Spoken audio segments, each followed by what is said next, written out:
So gagamitin natin ngayon yung Solpar QR. Pinadala sa atin to ni Ma'am Sheila from Battlecock team.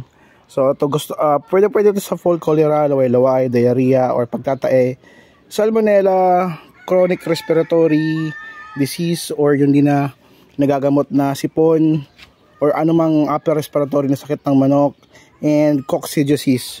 Sakto kasi yung mga alaga natin manok, may nakita ako sa ipot nila na may sama ng, di ko alam kung dugo yun, basta kulay, namumula yung ipot nila. So yun, hanggat maaga, hanggat di pa sila matamlay, magbigay na tayo. So sakto meron tayo Solpar QR, gagamitin natin today for maintenance and gamot na rin sa kanila. So tara, let's go. 5 days natin tong gagawin, papainom sa kanila. O yan, bagong bukas, bagong bago yan mga tol, oh. Let's go.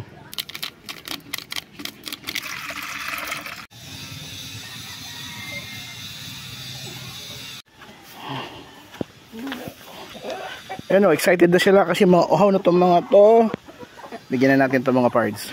At ito na nga, nagbigay na ako sa kanila ng inumin na may Solpar QR 2 hours after nila kumain para sure na iinom sila. So yun lang, maraming salamat sa panonood. God bless, ride safe, and happy farming.